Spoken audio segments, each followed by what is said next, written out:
All right. I think we're all good here. So, I know I ran a little bit late. I'm very sorry about that. It's a little bit busy in the morning, Had to get up. So I'm Justice here at my, um, mouse, of course, moving here. I realized that maybe the stream is a little bit laggy. I apologize for that. It's probably because my computer or my internet, of course, as it. But I think we should get right into it. See, this is like my first time. You don't see me have like a hat on or anything. So today we're going to talk about SmackDown. We're going to talk about my thoughts because I did watch Army of the Dead. I think I already said that I was going to watch it. So I did watch it. It was pretty good. Zack Snyder did a great job. About to say phenomenal job. He did a great job. The movie. I liked it. I enjoyed it. It was pretty good, and the concept of it actually really loved so much. Mercenaries who plan to rob a casino with a zombie outbreak. I don't know how Zack Snyder comes up with that shit, but anyway, I watched it. I'll tell you my thoughts on it. But I think first I should go with what happened on SmackDown. If you watch SmackDown, it's a pretty good show. Uh, I'm not gonna lie. Honestly, I did like the Intercontinental Fatal 4-Way title match. It was really intriguing.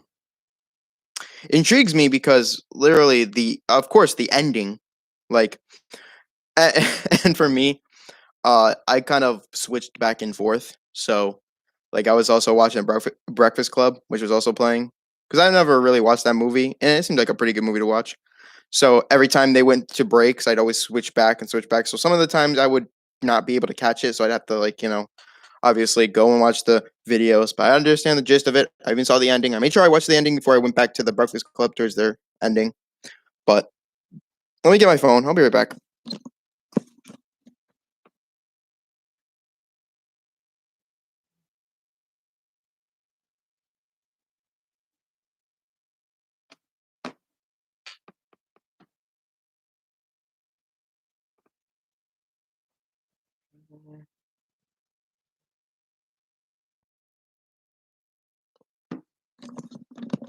Okay.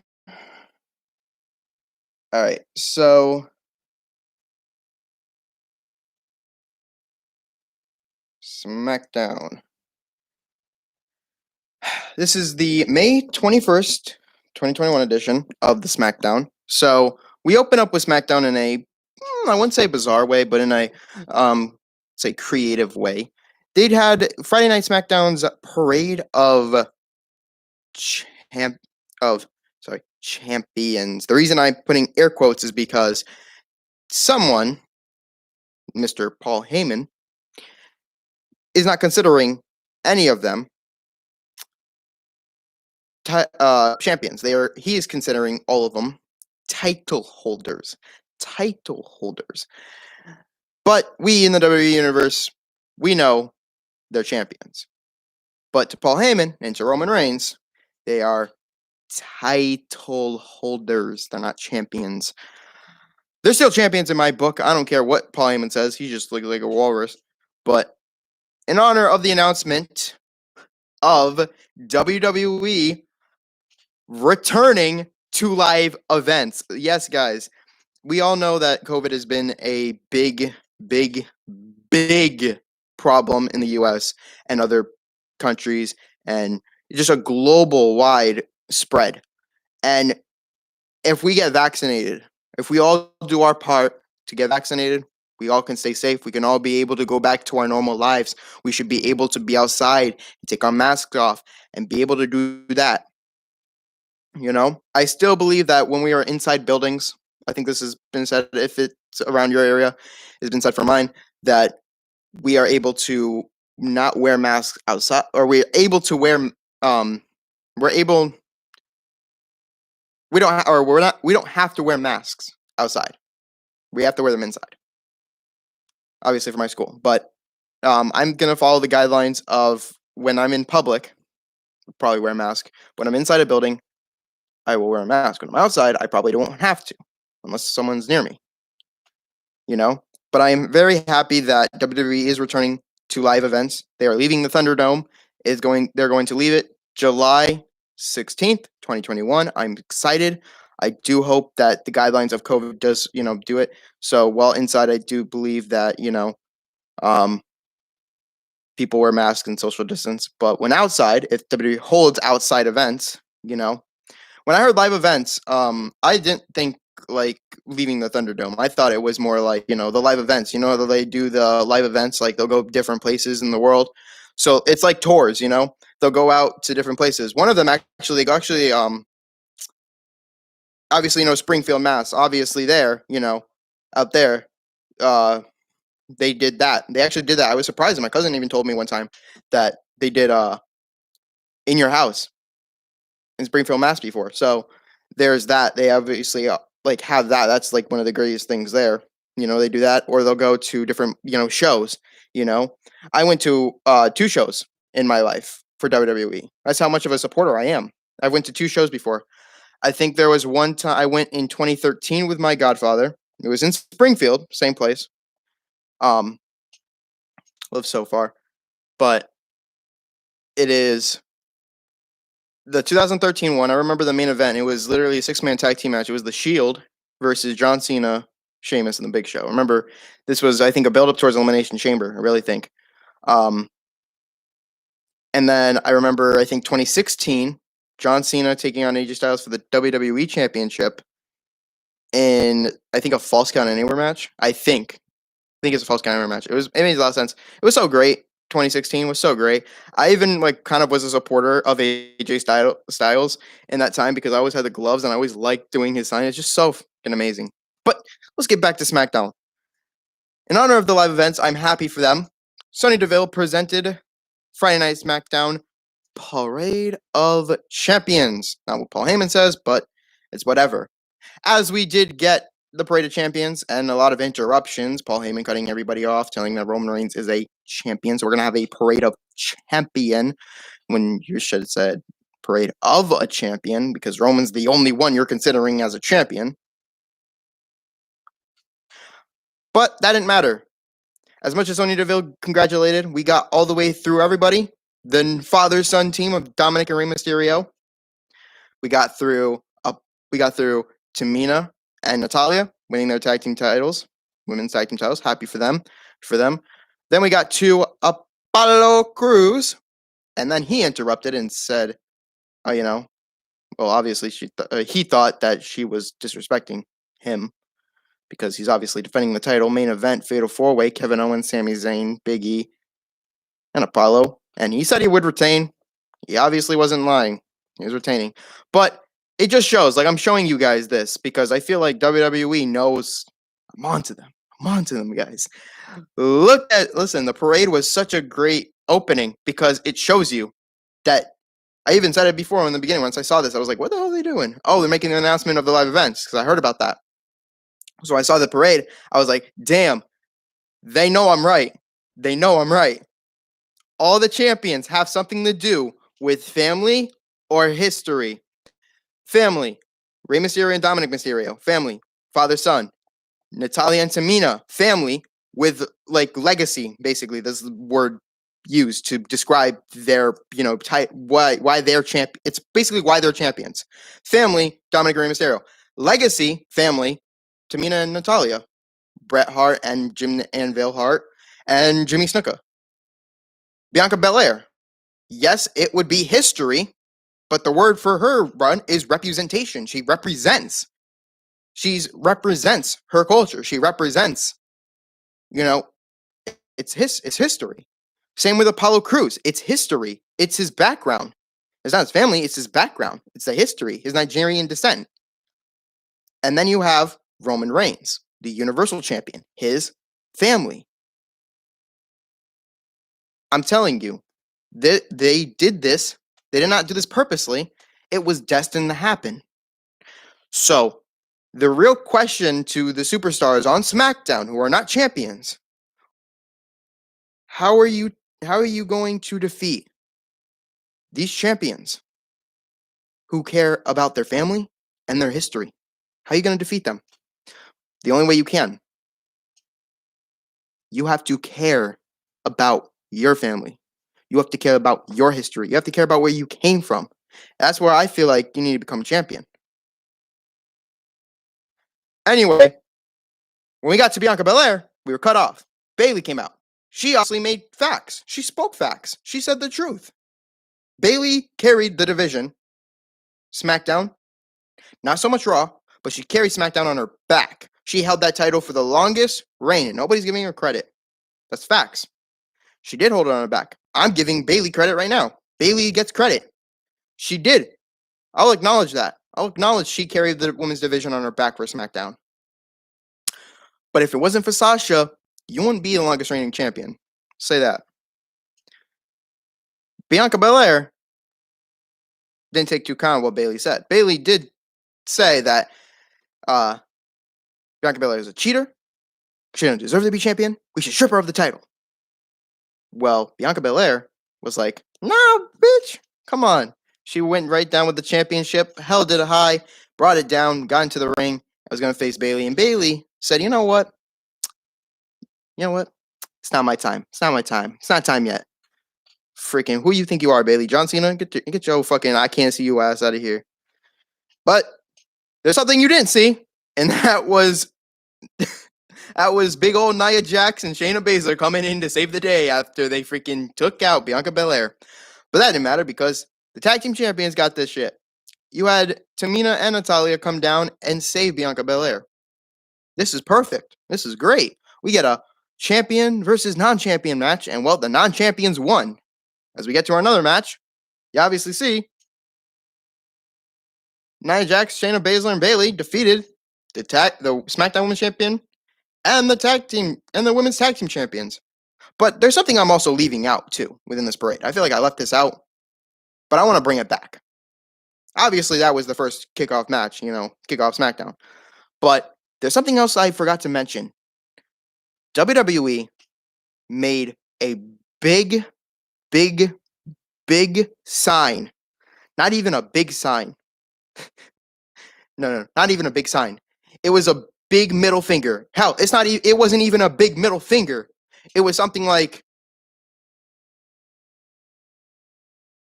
because WWE decided to give Paul Heyman Roman Reigns' old theme song. So when you hit ban out, you would expect Roman Reigns. Like, I thought, Roman Reigns got his new theme song back?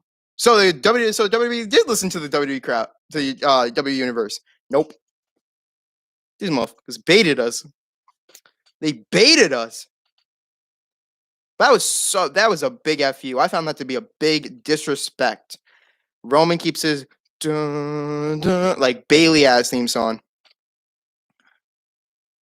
Seth Rollins, they all freaking, just all of them, just like, you might as well put them all in a group together. You might as well put Bayley, Roman, and Seth as like a trio of freaking people with Jay and Jimmy there too. Like, you might as well make that the whole team because they all have the same freaking theme song.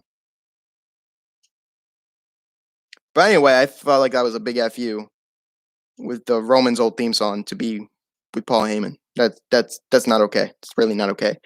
In this match, you obviously see a bunch of craziness happen. When Bianca Belair was going to hit her little flip, you saw Bayley ripping down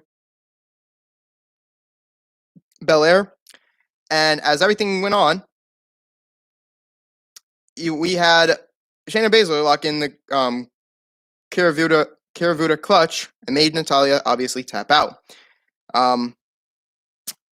So this does really a distraction too because of what happened on the outside. Because Bayley did hit the Bayley to belly on Bianca Belair after she pulled her out. So really nothing there. And then Tamina got knocked out after Baszler kicked her. Nia Jax got off the apron. She just got freaking tsunami.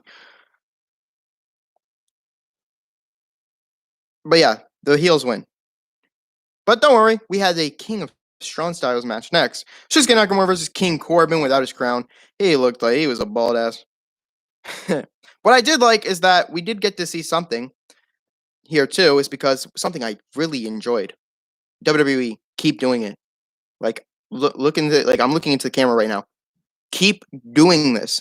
You had what was his name? Rick Bogues. Rick Bogues with a guitar. I don't even know if it's an electric guitar, but it's a guitar. And this man played Shinsuke Nakamura's theme song. Like, I'm not gonna do that because I don't want to ear rape you guys if you were in headphones. But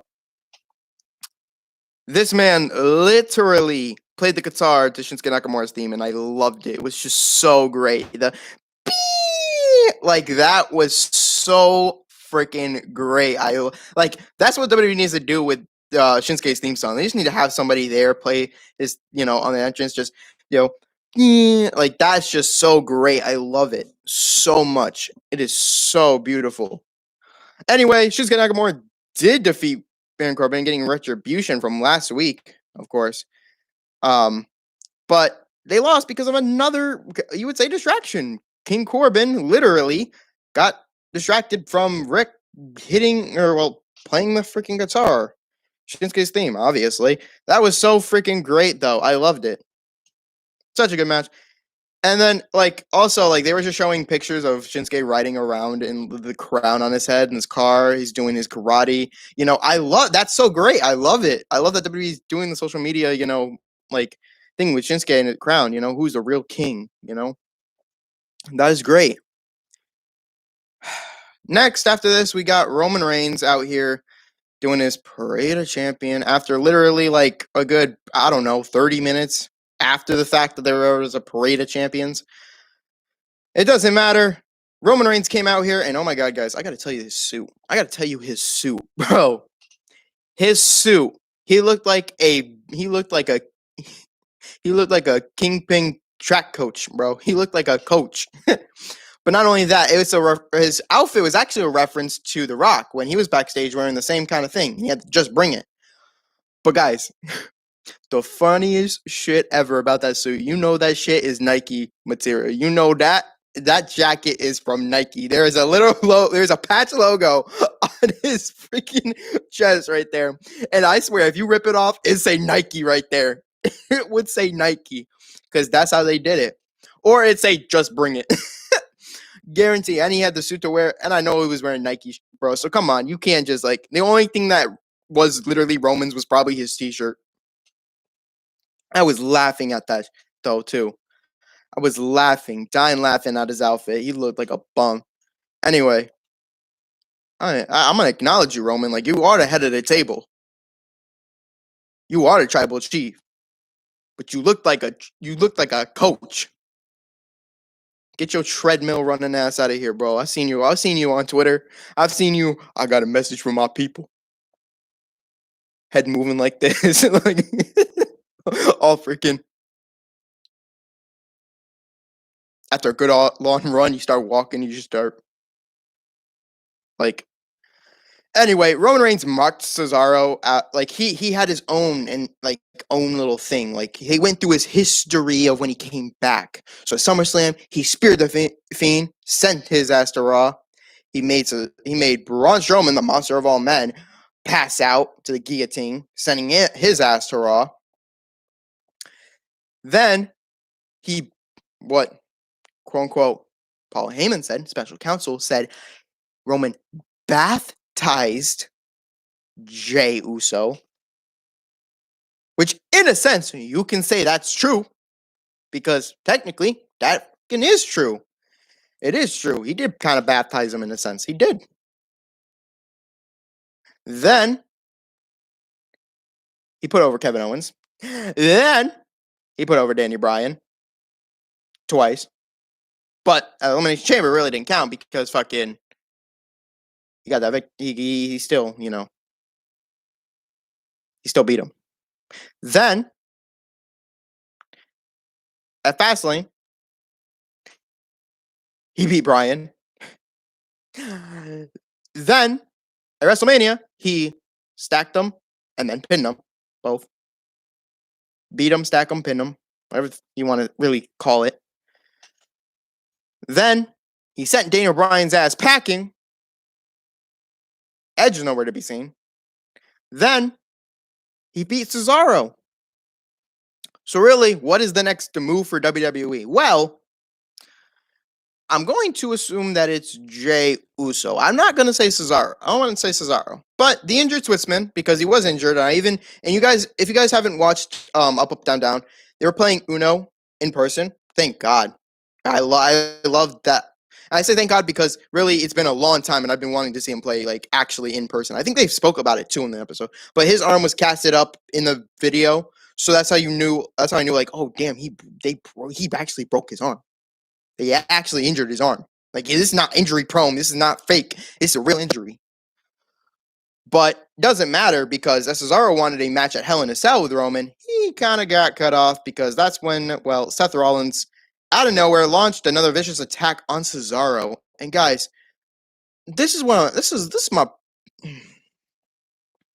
something that, like, I love Cesaro and he should get credit all the time. Like, he's the strongest, he's the best in-ring performer ever. He's my favorite wrestler in the WWE today. And Cesaro, if you ever watch this, like, I'm telling you, praise to you, honestly. Really. Also, like, you know, you really, really, really deserve a championship match. And I know, like, the Universal Championship might just be the biggest title win you could have, like, world champion wise.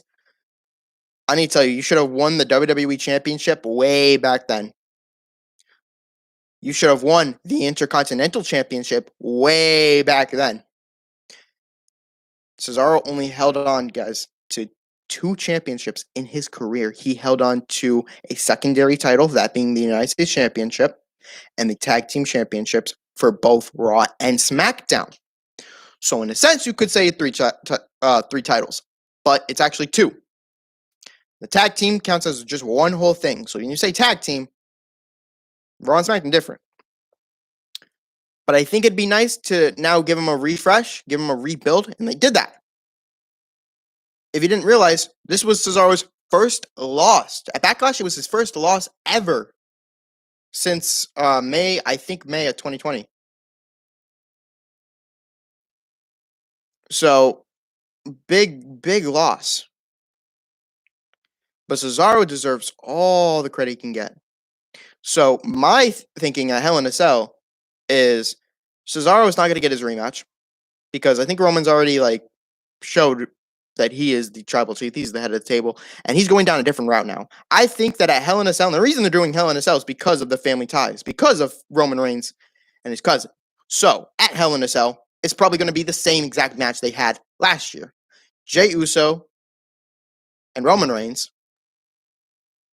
versus Jimmy Uso. Now, not in the handicap match, of course. No. Roman Reigns defends the Universal Championship against Jimmy Uso in the Hell in a Cell I Quit match. Because Jimmy said, even said before, oh my God, my nose is itchy. Oh, give me a minute. He said that he wouldn't say I quit for anything. So Roman could be like, oh, let's put that to the test then. At Hell in a Cell, I'm going to defend my title against you.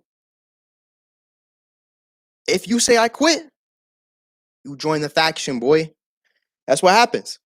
I think that's what happens. For Seth and Cesaro, though, I think they should have their match in a Hell in a Cell match as well. I think that would be great. Or they have it in some type of gimmick match. Maybe last man standing match. Oh my God. It's stuffy. I don't know why.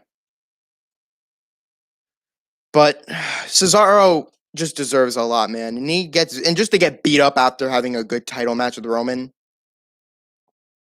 and having an injured arm, like, that sucks, man. That really sucks. I do hope Cesaro becomes champion. And it would be great to have Cesaro become Intercontinental Champion, if you know what I mean. I feel like Intercontinental Championship for Cesaro would be perfect. It just fits. It does.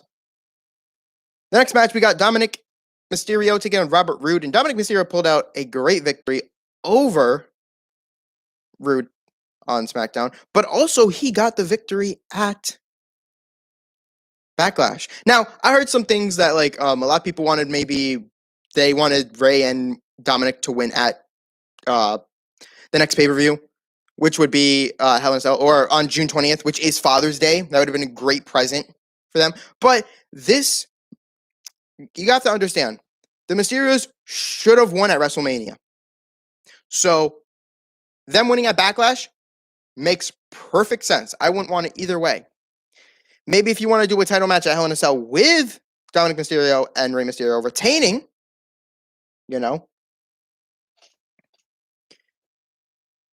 have Rey Mysterio this time pick up the victory to retain the titles. That's perfectly fine because that's Father's Day. And plus, it makes perfect sense. They do a match. Obviously, at Hell in a Cell, if they do a SmackDown Tag Team title match with Rey Mysterio and Dominic, you obviously know they're winning because it's Father's Day. Why the fuck would they do that? You know what I mean? Why the hell would they do that? Makes no sense. Anyway, Dominic overcame Robert Roode with a 619 and a frog splash off the top rope. So that was a good match. So really looking at it, we only had just looking at it, we had 1, we had 2, 3. Looking at it, we only had 4 matches.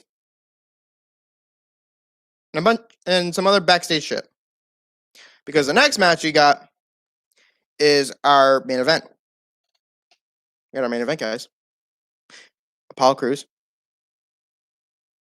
versus Kevin Owens, Big E, and Sami Zayn in the Intercontinental Championship Fatal 4-Way match. Apollo Crews retains. I think I predict. Honestly, guys, I don't predict I can't predict SmackDown matches or Raw matches because I don't know the full card. If I knew the whole list of the card, I could probably tell you who wins based off of logic, But I don't predict Raw and SmackDown. I just predict the pay-per-view matches. That's why I'm a logical predictor. I predict pay-per-view matches because logic makes sense. No logic equals nonsense.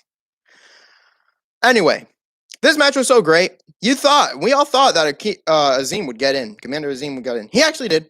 He tried taking out Big E, but Big E countered, and he hit him into the post, and oh my god, did that post just shatter. It doesn't matter. Kevin Owens was already knocked out. Sami Zayn was already knocked out. We thought Big E was going to win, but then the lights went black.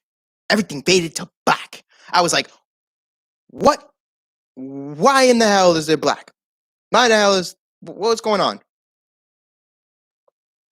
And out of nowhere, you saw Mr. Aleister Black come out, hit the black mass on Big E, costing him the match after Apollo was holding his leg. So I don't know if Aleister Black is... obviously, he's a heel because he attacked Big E. But I don't know if he's... I don't know if he's with Apollo. I don't know if he has any association with him. I don't think so. But all I know is that he does not like Big E. He cost Big E the match, so obviously we should get Big E versus Aleister Black next week. Who knows? I don't. Anybody's guess, really. But yeah, that was it. And he retains. We end the show with Aleister Black. We end the show with Aleister Black on the stage and Apollo Crews on the in the ring celebrating. So really, this SmackDown was actually pretty good, especially with the champions, there. But this episode of SmackDown had 2 distractions for 2 matches. And since the Falls Count Anywhere, there's no disqualification. There's no count out. Anything really goes. So, but that was SmackDown. I did watch NXT. And oh my god, they went actually past 10 o'clock. They did Johnny Gargano versus Bronson Reed in a steel cage match. And Bronson Reed, new NXT North American champion. Excited, happy for that man. He deserves it, really. He's gotten attacked by Johnny Gargano. He's won an opportunity with to face Johnny Gargano. He lost to Johnny Gargano. But that matter, he still came out with the victory, and he's your new North American champion. So I don't know if anybody's going to stop him. Johnny Gargano could actually pave the way to do it. And I liked the comic strip. I was thinking about doing something. Oh, I was about to say something popped up. I was thinking about doing something today. I was thinking about like afterwards, I was gonna like pop up on here and start doing NXT and have the NXT logo, whole like comic strip thing there and talk about NXT. So great there too, but you just had a lot of things going on at once. It was amazing. Raw wasn't really watchable. Couldn't watch it. Sorry. But Hell in a Cell is there. So it's up next. I thought Money in the Bank, but it's Hell in a Cell because we obviously know where they're going to go with it. But now I get to go into the big thing because that was SmackDown. So I'll tell you at the end what I think WWE should do moving forward because I always do. I will always do that on the Talking Logic podcast where I will actually give you my honest thoughts of what WWE should do moving forward. And I think that's a great thing. But right now, we're into the biggest thing. So if you haven't already, I want to make this a big disclaimer right now. If you have not already, go watch Army of the Dead.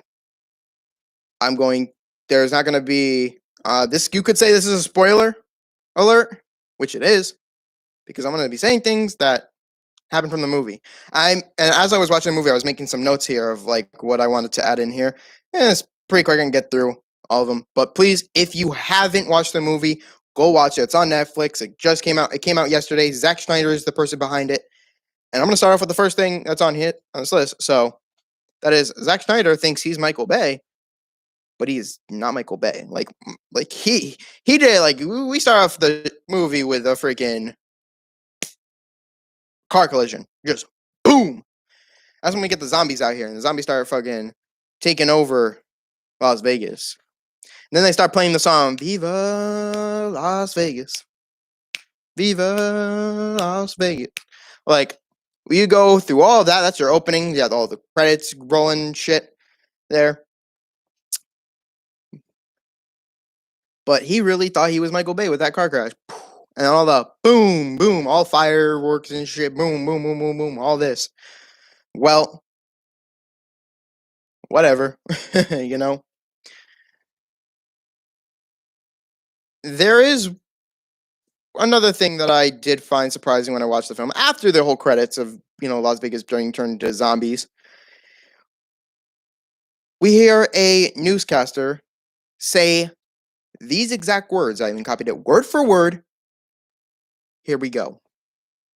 You tell me exactly what he's referring to. Thousands of protesters marched on the Capitol this morning in response to yesterday's congressional vote. What does that sound like? Thousands of protesters marched on the Capitol. In response to yesterday's congressional vote. You know what that sounds like? The raid on Capitol. Which it is. Snyder literally referenced the march/raid on Capitol Hill without making it seem like he's referring to it at all. Because after the newscaster says that vote, she talks about that it was the vote for like zombie, like whatever the fuck. Zombie riddance, I guess. Zombie riddance, like, a bunch of people in this movie I loved too. Two people in this movie was so great. If you don't know Theo Rossi, he was actually in Luke Cage. He was also in, I'm trying to think of other films he was in. I remember watching him in another show. I just forget who he was.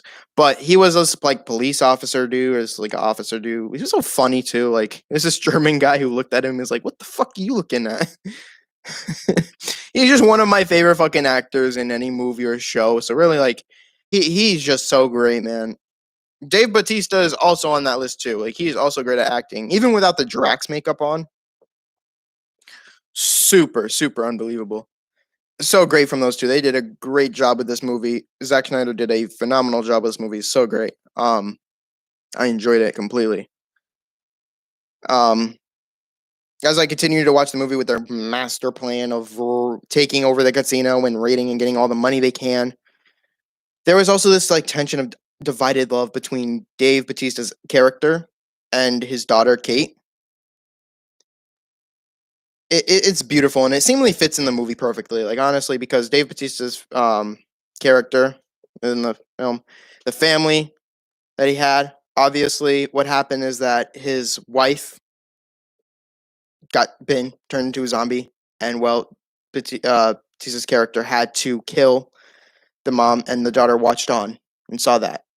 And he always thought, and the character, Dave Bautista's character, always thought that it was, you know, that his daughter hated him because he hated all this years because of the life, because he killed her mom, he killed his wife, but it wasn't that really. It was actually the fact that the afterwards he never stayed, he left. He wasn't. I guess he wasn't around. So this divided love between Kate and the like. I gotta look at his character. I gotta see who he plays, but I'm actually doing it now. He plays someone. I don't exactly. Let me see.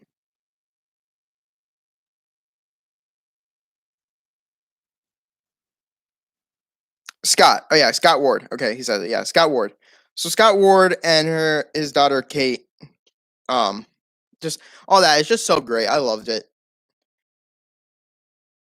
Then there's a scene where like they're all like in the casino. They're to the casino because they obviously have to fight some zombies, shoot some zombies in the head. Da da da da da. But then I got a big what the fuck moment when I saw they killed. They had this queen zombie, a Screech, I think they call zombies. And like I guess you have to, like the soul stone, a soul for a soul. You have to give them something so you can move forward. But obviously, they intended to kill the queen, Screech. There's the king zombie or queen zombie. So Queen Zombie was killed, got her head cut off, and well, yeah. But as they brought the Queen Zombie back, the King Zombie literally opened up the Queen body, just ripping it, and literally, zombie baby. Zombie impregnation? Question mark. What? That was a big what the fuck moment. Big what the fuck moment. Zombie impregnation. Yes, there's a scene in that. Just watch the whole movie. You'll see it. It's in there. Obviously, if you don't know Theo Ross, he did get turned into a zombie after being thrown into like the swimming pool area shit. And bit by a bunch of zombies. Same actually position that he was in with the zombies crawled all over Miz. So really, we got Theo Rossi as a zombie. So I was like, fuck yeah, man. I love this. Like, this is so great. This is a good idea. Theo Rossi actually was able to get a kill on this girl named Daisy. So yeah, there's that too, I guess. It's whatever, man. But he got killed, got shot in the head. I wanted to see Dave Bautista fight that fucking zombie, but not in the helicopter. I wanted to do it on ground.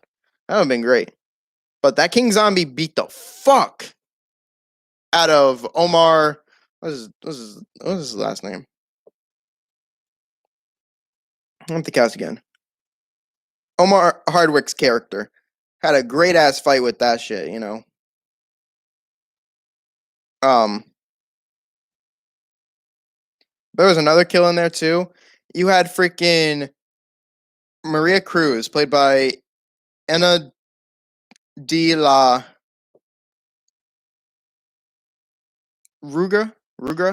I think I'm watching the name completely.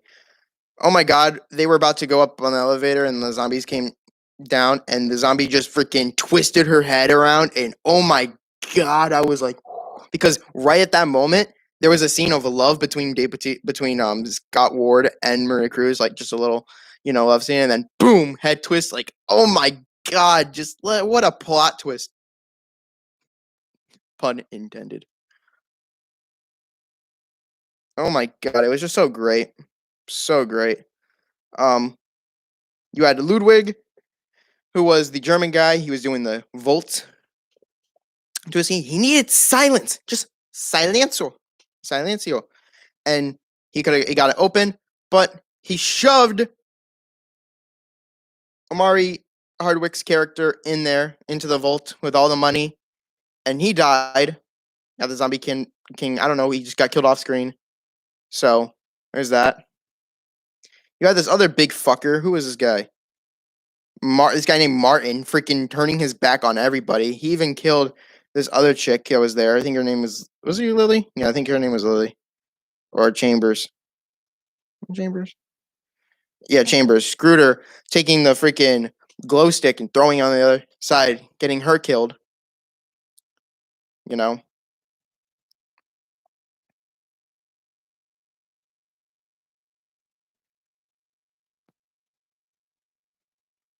So a bunch of fucking craziness, guys. In there. And guys, the only thing, like, if Kate just didn't fucking leave the group, most of the team would be alive. If it wasn't for her urge to go find this other fucking chick, I think Greta, whatever the fuck her name is, or her with the two kids, everything would have been fine. Everything would have been fine. You know?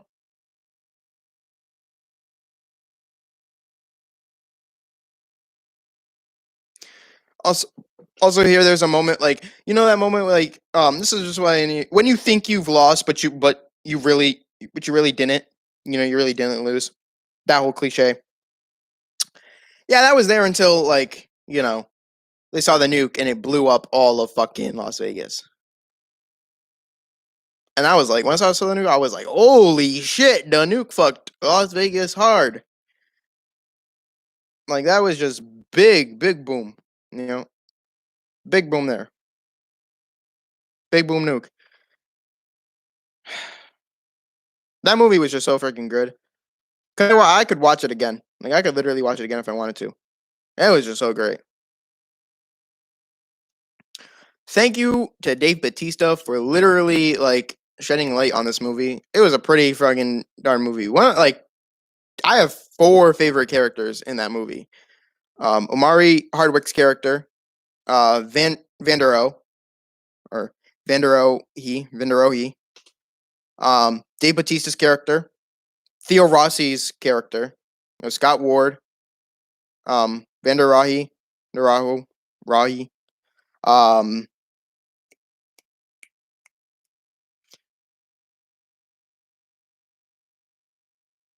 Theo Rossi's, I think Burt Cummings. I think that's his name. Burt Cummings. I looked at it before when, and I think it's the Zombie King. I think I liked too. Oh no, not Zombie King. Peters, the pilot. Unfortunately, she died as well. Same with that, like, Rhea Ripley looking chick in there too. She died. So, and she died after the freaking Zombie King threw a spear right into her freaking chest. That was just so great too. And she dropped the head over the railing, splat. So Zombie King was really pissed. But zombie love is just intense, you know? Here are the survivors of the movie, actually. So a big spoiler. And go watch the movie. I already went into depth of what the is, but this is a big spoiler. Who survived the movie is probably the biggest spoiler. So, if you haven't watched the movie, go watch it. Don't watch this. Kate and Vanderohe were the only survivors in this movie that I know of. Only 2 really that survived this movie. Now, Vanderohe technically survived it, and I will explain. Kate, obviously, towards the end, you saw Kate. She was the only survivor. Her dad got bitten by the zombie, so he was going to turn into a zombie. But before he turned into a zombie and she killed him, he gave her the big money that had the big, you know. And I remember this scene. It's knowledge. He held up a big wad of cash and said this would be enough. Wish there was a little bit more, you know. So obviously, he put it there. He obviously held it. He obviously kept it. So when he pulled it out, this is for her. You know, he got to turn to a zombie. So she killed her dad. The pilot died. Her friend died. The mother died. You give a fuck about her. You might as well have killed her in the fucking zombie attack too. Really didn't matter anyway. So like, she was the only survivor. But Van der Rohe also survived it because you remember, Ludwig threw him into the safe and locked it from behind. So when the nuke hit, boom! I thought he was dead. I really thought he was dead, but he wasn't, because we cut to a scene where he we see him safe open, wads of bags of cash is getting thrown out, and Van der Rohe survives. He literally survived it. So that means that safe was indestructible, even from a nuke, a fucking nuke in Las Vegas. Indestructible. That means the zombie king died. The zombie king did not kill the freaking Rhea Ripley looking chick. She died too. And the other zombie on there died. So really, anybody who also lived in Las Vegas died. But didn't matter. He still survived. He had a lot of cash. He bought himself a private jet, got him some champagne. He went to go look in the mirror because he felt a little bit sick. He looked at his arm and he got bitten by a zombie. But he did not get turned into a zombie, because that's when the film ends. He says, "Oh shit," or "Oh fuck," or something like that, and the movie ends. Credits start rolling. So technically, he's the only survivor, and the reason it's technically is because during a zombie apocalypse, in most zombie movies too, when you are bitten by a zombie, there is a rare chance that you do not get infected immediately, or you're not turning to a zombie immediately, because like drugs, different people react in a different way. So this obviously has to do with this could be with a genetic thing, but this could be a scientific thing. Whatever the case may be, people react differently to an infection or into a drug. Like, you can't expect, like, the most of the time when if we're talking zombies, most of the time people turn into zombies. Most of the time people will turn into zombies immediately, like that, done. On rare occasions, people will not be affected when they're bitten. Not immediately, though. Obviously, they'll be affected, and they can obviously heal. You can heal them, but there is a rare chance that you survive a zombie biting you. Rare chance, because when zombies bite you, you turn into a zombie automatically. But again, it's just a rare chance, because again, example, you put 100 people in the same room. You pick a drug. You pick one drug, and you give every person. So you give all the 100 people the same drug. At least, I want to say 3 to 5 or more people will react in a different way to it. Whether it's death, whether it's hungover, loose, whatever type of drug you give them, though. 100 people in the same room, you give them the same drug, at least 3 to 5 people will be affected differently. You could actually put a zombie in a room with 100 people, and the zombie will bite one person, and they'll be all affected. Now, obviously, if that happens, everybody gets affected, and there's one person who gets bitten so many times it doesn't get affected immediately.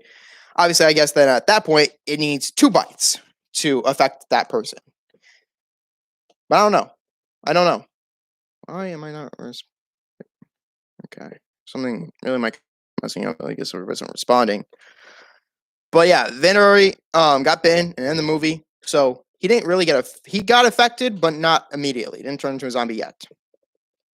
But he was bitten, even showed the scar. So my thoughts on this movie, it was a good movie. I liked it. Like I said, I would watch it again. Really. Great zombie film. Any zombie film. I wish there was more action too. Really wish there was more action. Like all of them. But then they had this whole fucking little scene in there which I did not like. That's why I'm giving this movie an 8. I think rating it 8 in my head. I wish Dave Bautista survived. It would have ended the film perfectly. Another reason I'm giving it an 8 is because of this little time loop little fucking thing that they decided to do. which was like, it was Vander Roy's character saying like, oh,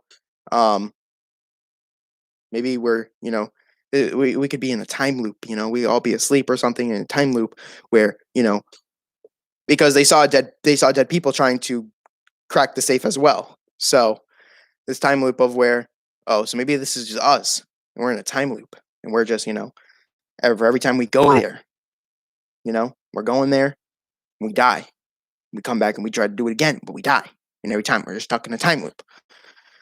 Come on, man. Why you gotta do that, bro? Why you gotta do that? We don't want a fucking time loop. We want a zombie horror action movie. I mean, The Dead is your movie. Thank you. But I looked at the cast before I fucking started watching the movie, so I was like, God damn, Theo Rossi and Dave Bautista in the same movie? Bruh. And Omari Hardwick. Fuck yeah, bro. I'm watching this film. And it was from Zack Snyder. But you ain't no Michael Bay, Zack Snyder. Don't get that shit confused. Don't get that shit confused. But that's my thoughts on the movie. I really enjoyed it. It's a great film. Great film to watch if you're into zombie, if you're into action or horror, or both. Great movie to watch. Thank you for that exciting movie on Netflix. But this is a wrestling podcast. We gonna talk about some wrestling. Let's move forward. WWE, what should you do moving forward? Well, one, get some new writers for Raw. You need new writers for Raw immediately because they doing the same shit over and over and over again. We don't want that. We want something different. Please. Something different. And we did get something different on Raw. We got Kofi Kingston back-to-back wins. He pinned Randy Orton, and then he pinned the WWE champion, Bobby Lashley. So I wouldn't be surprised if on Raw, Kofi Kingston gets a WWE title match against Bobby Lashley. Bobby Lashley will retain, but at least you're giving Kofi something, You're not giving him daily squat. So, for there, I really think that match should happen moving forward. We go down the line. Something a little bit different. So something different. But can you can continue the feud with Drew McIntyre and Bobby Lashley? It's whatever, man. It really is. But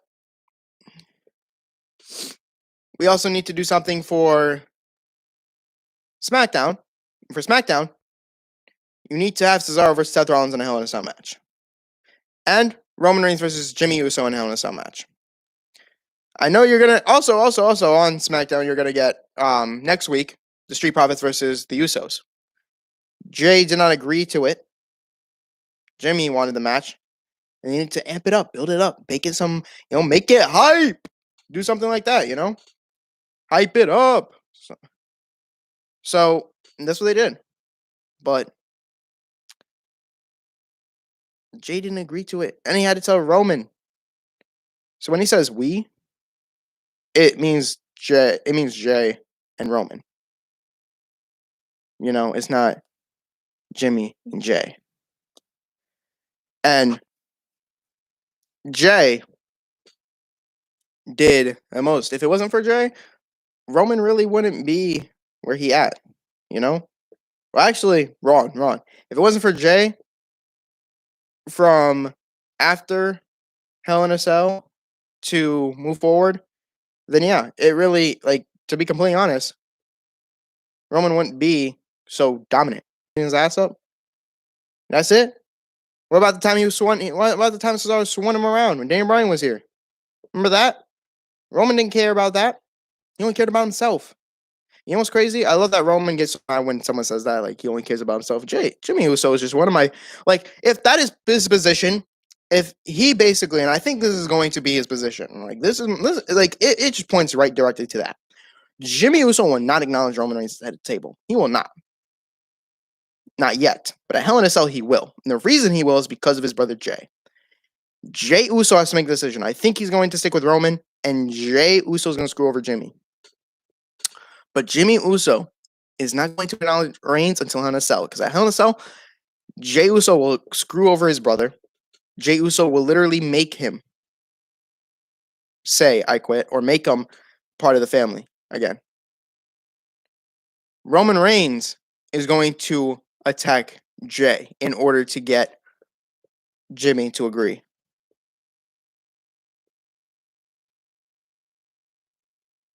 But Jimmy is only going to be a part of the faction because of his brother. That is it. It's nothing else. Nothing else. I see, like, that's his character right now. I think he doesn't like Roman. He come back and Roman, this is how Roman is going to be. Like, Roman's trying to give Jimmy the same opportunities Jay had. Like, bro, take that as consideration. You guys can be tag team champions as well. That's great. That's great. Take that opportunity, man. But you don't want to take it. You don't want to be yourself. You don't want to be Roman. You want to be different. I understand that. But Jimmy, you are stuck in a position where you have to choose your family or yourself.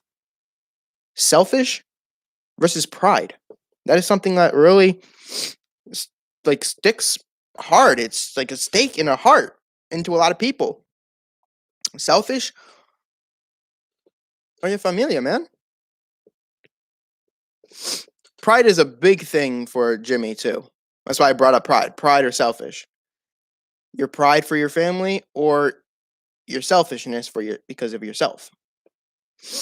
So, really, if I were Jimmy, I wouldn't acknowledge Roman. But I'd play it like Hamlet did. I would pretend that I'm acknowledging him. If I was Jimmy, I'd probably say, "Okay, Roman, you head of the table. Whatever, you head of the table. Okay, what you want? What you want to do now? I already acknowledged you. What's next? What you want, Oos? Like, what's up?" And Roman obviously will probably see right beside it. So you don't mean it. Oh yeah, I don't mean it. Put me in a match with Cesaro tonight. No interferences, no nothing. Let me do it. I'll prove to you that I'm being legit. Jimmy will obviously prove to Roman that he's legit, but he will only pretend that he's legit. Now, obviously, he wants to get Jey Uso on his side. So that's the first thing he needs to do. Because if he gets Jey Uso on his side, there's something that you obviously got Roman and you got Jey and Jimmy versus Roman. But that's not the case. Jey has always been with Roman. We can't just switch it up last minute, you know? So moving forward, they really need to do Hell in a Cell match, Jimmy versus Roman. I don't want no Jimmy versus Jey. That makes no sense. But you have the brothers face each other. No. You need them on the same page. That's what makes it be great.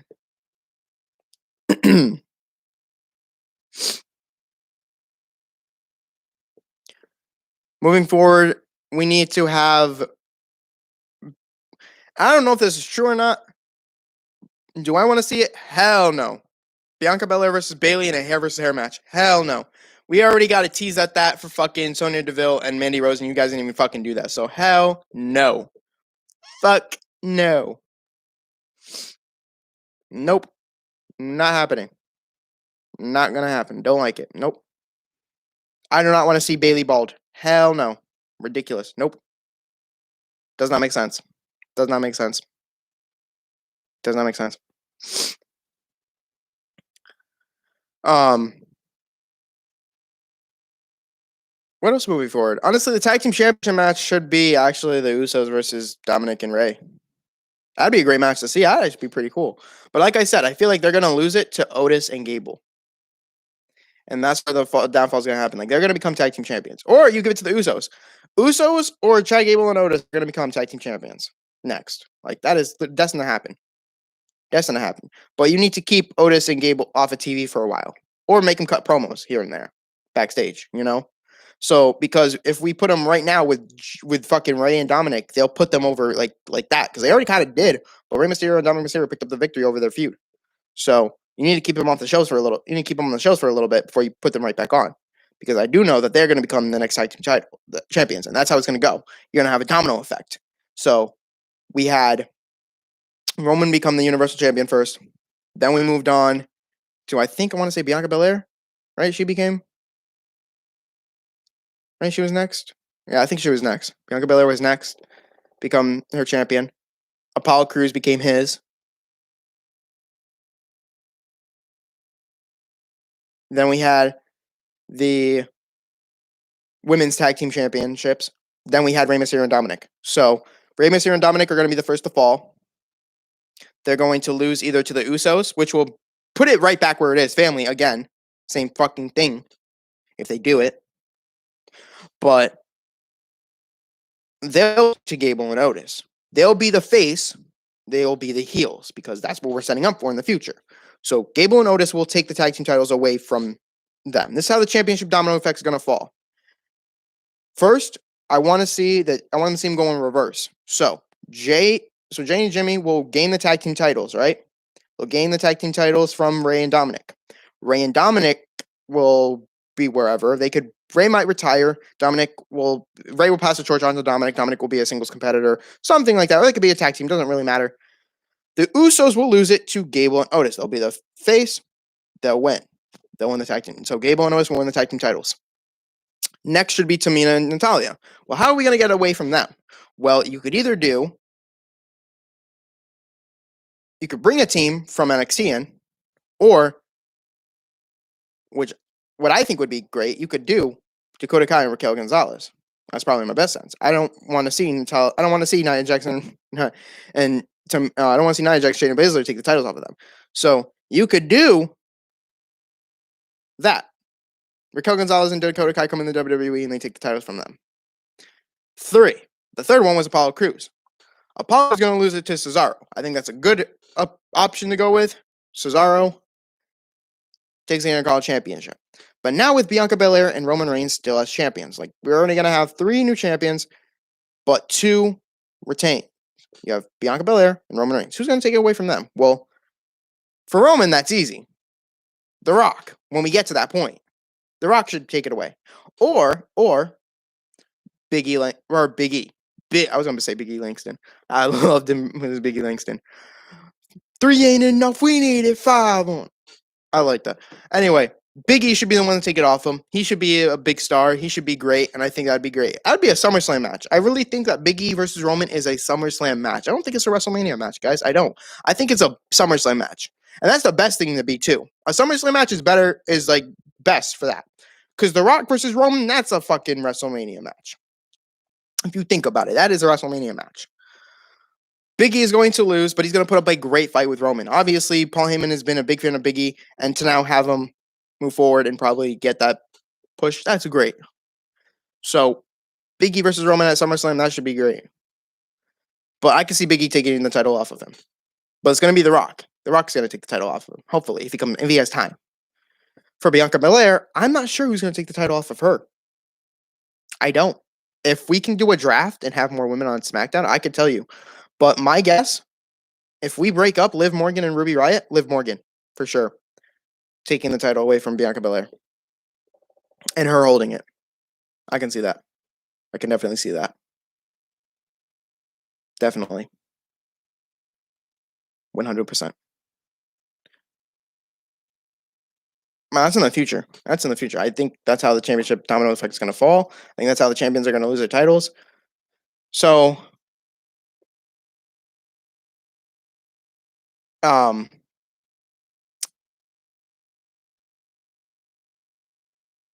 that's the future. That's moving forward, you know? So I gave you my thoughts on the Army of the Dead. I told you SmackDown. I was thinking about telling you Raw or NXT, but NXT, the only thing I really wanted to tell you about was the North American Championship match and the Kofi versus Bobby Lashley for the WWE Championship. You know, so really looking at it, it's going to be great. I like it. I can't wait. It's going to be exciting. This has been the Logical Predictors podcast, talking logic. It has been real. I've loved every minute, every second, well, every hour, of course, here. I will... You know what? Yes. Next week, I'll be doing the same thing. I do have a lot to do next Saturday. So I want to tell you right now, this is great. Tomorrow, I'm going for my 2nd dose of the vaccine, so that's great too. But June 5th, I will not be holding, so just keep that in mind. I'll even say it next week, the 29th. June 5th. So next Logical Predict podcast will be the 29th of May. But on the 5th, June 5th, I will not be doing the Logical podcast because I have a graduation party, and that's for me. So I will not be doing it. Then that means that I will be back the 12th of June to do it again.